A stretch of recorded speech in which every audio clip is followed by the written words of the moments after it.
There, Sandra here from createinspain. Today I'm doing another very clean, simple Christmas card, and I've got a little tip for you. I've got two sorts of card here. This is my heavier weight one, and this is a very light, flimsy one. And before, this was the only card really that I was using as bases. Not really thick enough, but had to make do. If you're in the same position, and I'm in the position that I want to use the rest of this stock up so that I've got rid of it, what you want to do is make sure that you do your card as a side fold card. Do not make the mistake of making it as a top fold. This, if you have heavier weight paper on the top and you do a top fold card, is probably going to collapse. If you do a side fold, you'll be fine. The weight is down vertically and it's not going to have that effect. Got my front panel cut out and my sentiment in silver here, let it snow. I have a silver border around the inside. Now, for those of you wondering about my files, sometimes I get questions saying, where's the file? I can't find it. If it's applicable, and the artwork is my own, I will give you a file, usually in the information box below the video. If you're using your phone or an iPad, apparently this isn't always apparent. There is an arrow to the left side, I think, of the video, and you need to click on something like show more or a down arrow. That will give you access to the rest of the information, which is underneath.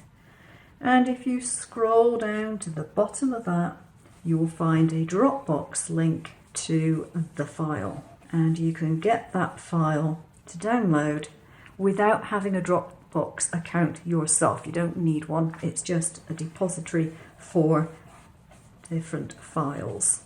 And I've got loads and loads of files in Dropbox. Right, so that's my front panel put on. And now I have another one. I've done a lattice this time. And I want to put that pretty much in the center of there. So I'm going to do that off camera because I need to have my head over the top of it to try and make sure I center it properly. So I've now mounted my trellis on here. Now I did use a little bit of foam tape to do that.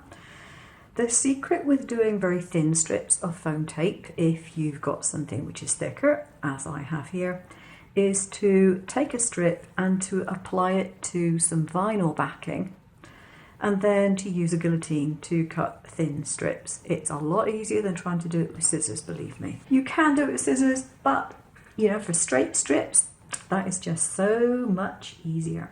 So now I've got my decorative bits here, and I haven't decided exactly what I'm going to use, but again, another thing for you, I've got these little polystyrene beads.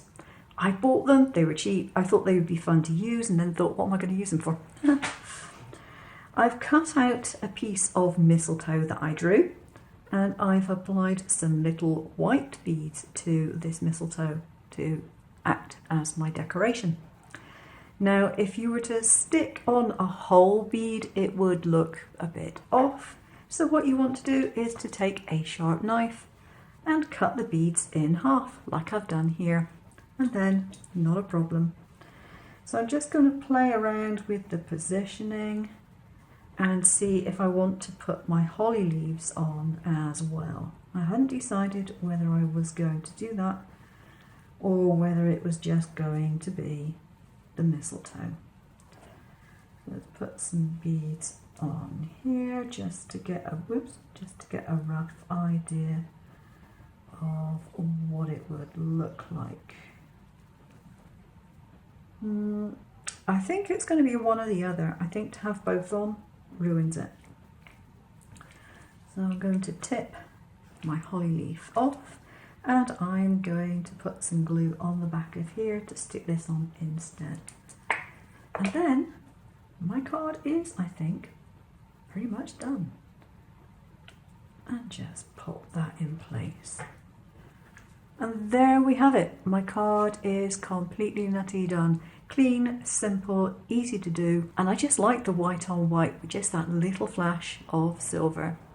Hope you've enjoyed this video. If you like this card, you'll probably like some of my other clean and simple cards too. As I said, the file will be down below in both SVG and FCM formats. Thanks for watching. See you soon.